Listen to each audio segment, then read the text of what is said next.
felt like it was important with a bye week to improve as a football team.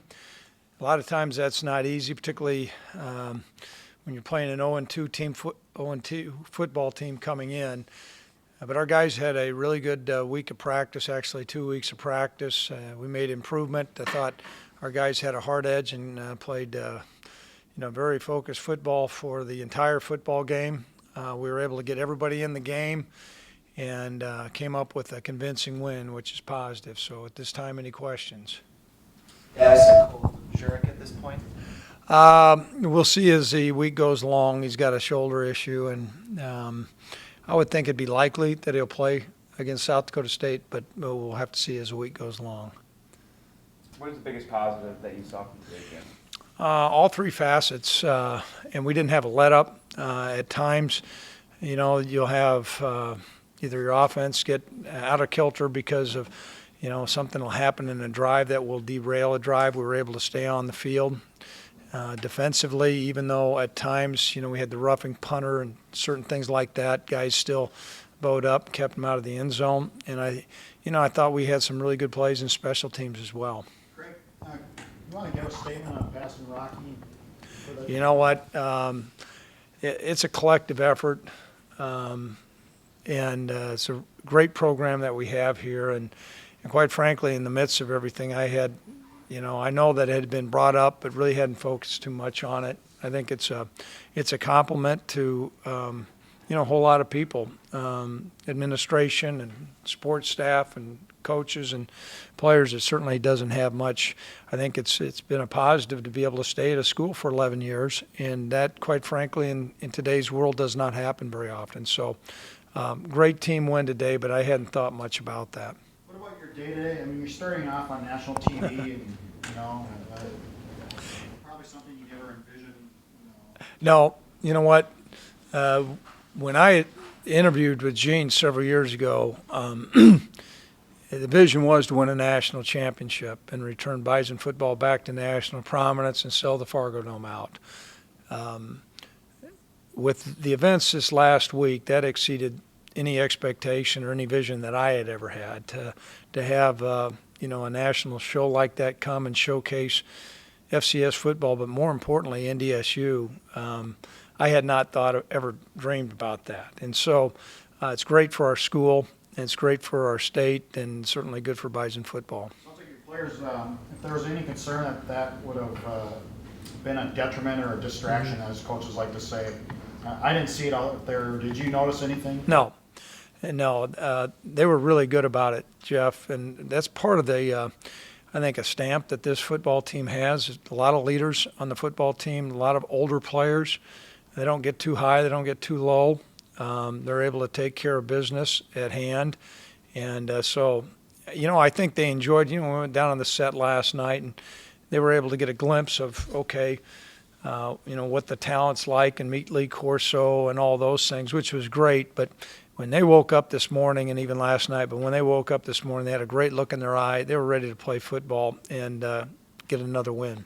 Craig, with Kansas State and Gameday, how do you avoid, say, for lack of a better word, inflated egos? That's always dangerous, It's always, people always say you're tested by your trials, but quite frankly, it's just the opposite. You're tested, when you get patted on the back a whole lot. And a lot of it comes into our players really kind of knowing who they are, what's brought us to this point, and sticking to those principles of staying grounded and humble and recognize that it's a team sport. And I think our guys also have pretty sharp memory. They remember what it's like to lose in our conference, and we're getting ready to start our conference. And so the only two defeats that we've had the last 2 years have been in our conference by teams that have not been to playoffs and at home. So I think that's a pretty clear reminder that we've got to stay sharp each week. Coach, your program was highlighted. It seems ironic that the best player maybe on your team, Marcus Williams, who is in the highlights, does it again. A comment on now him tying the all-time FCS interception return record. Yeah, I didn't know what the record was, but I've never been around a guy that's returned so many for. As soon as he picked it off, I said, "Peace, he's out of here, 6 points." He's a dynamic player, and it was great to see him make a play like that. Brock Brock set the passing completions record. I know you love to run the football, but to see him how he's come from his redshirt freshman year Right. to now, what are you seeing there? Well, a lot of hard work. I think Brent Vegan's done a really good job developing him as a quarterback. That's something I don't know if really gets recognized. We talk about Brock, but there's a guy that's tutored him the last 5 years and designed this offense.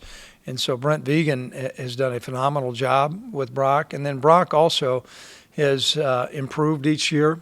A lot of times you come into your senior year and you can say, well, you can rest on your laurels, and he has not done that. He had a really good spring and off season, and he's throwing the ball well. He's making really good decisions, and I didn't know he was up for that record, so congratulations to him. Did you get everything? Obviously, the record speaks for itself, but did you get everything you wanted out of the non-conference before you start Missouri Valley play next week? Yeah, I think so. We were able to do some things today that we hadn't done. And got a lot of people playing. We have a couple guys who are injured, but I think we're fairly healthy. But we got a lot of really good play out there, and we got 3 quality wins. I think those wins we're gonna show well for us as we go through conference play. And as you know, any potential of getting in playoffs, those wins are going to have an impact. Did you have fun this morning down there on the set? I know it's a business day. Did you have fun? You know what? This one hit me when I was hitting that truck, and they have that Big and Rich song, "Come On, We're Coming to Your City," and all of a sudden it's Fargo. And I've been watching that show for I don't know how long, and then you see all these highlights of LSU or Clemson or Oklahoma, and then you see our guys. I remember my wife, and I've done live TV, tons of live TV, and she goes, "You look kind of nervous," and I said, "I am."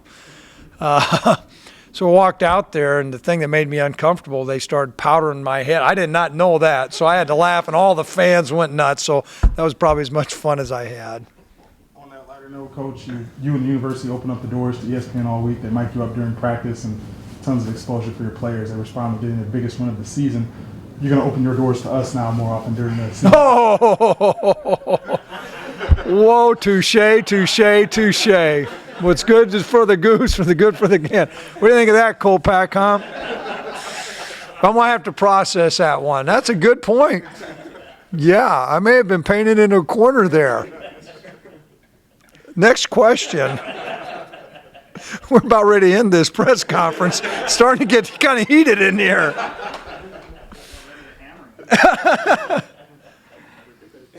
Okay, other questions?